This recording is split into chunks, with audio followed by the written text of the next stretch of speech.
thought that song was just so poignant because it says, I'll be so glad when the sun goes down. When you out there working and not getting paid, you'll be glad when the sun goes down. Now, our topic today is African American women and labor, work, and careers. And this shows a picture of washer women. This is one of our first developments of labor and organized labor. After slavery, the African Americans had to do something. They had to work. They no longer had any means of taking care of themselves.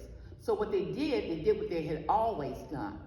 They worked in the kitchen, they worked in the house, they worked in the fields, and they did the washing. And this was one of the most needed jobs of all, washing. Now, in Atlanta, the women worked at creeks, wherever the water was. Of course, the best water was in the richest area. So their job was to wash clothes. And as you can see, there's that black pot, and there's the tub, there's the rub board, and that's how they made their living. And it's amazing to me how, when you're looking at work, if you worked in the house, you thought you were a little bit better than the ones who worked in the field. And these women, after slavery, they thought they were a little bit better than the other people who worked in the house because they worked in their homes.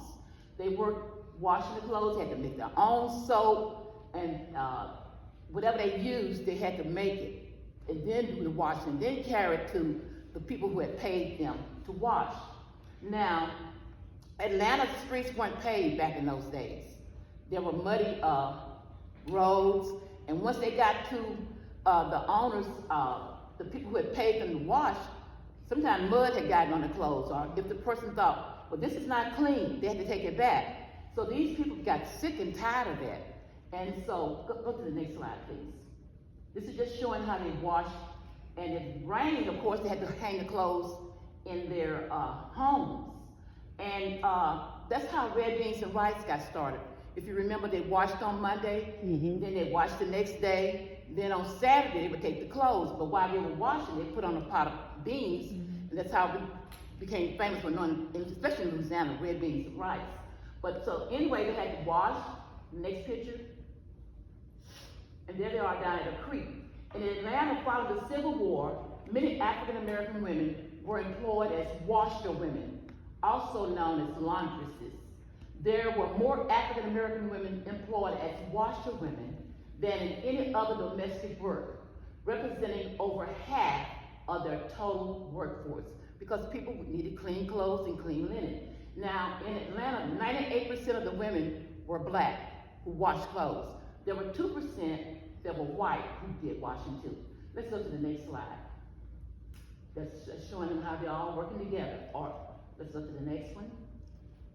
Now, in July 1881, several washerwomen in the city founded the Washing Society. At the first meeting in a local black church, officials were elected and a uniform rate for washerwomen was decided. While initially consisting of only 20 washerwomen, the Washing Society boasted 3,000 members within 3 weeks. They really found a perfect opportunity because everybody wants to be clean and clean clothes, and no one wanted to do it, especially when they were doing it.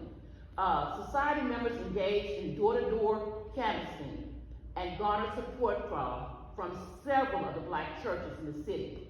On July 19th, the Washing Society declared a strike, demanding higher wages. Additionally, they wanted a flat rate, listen to this, of $1 per 12 pounds of laundry and greater work autonomy.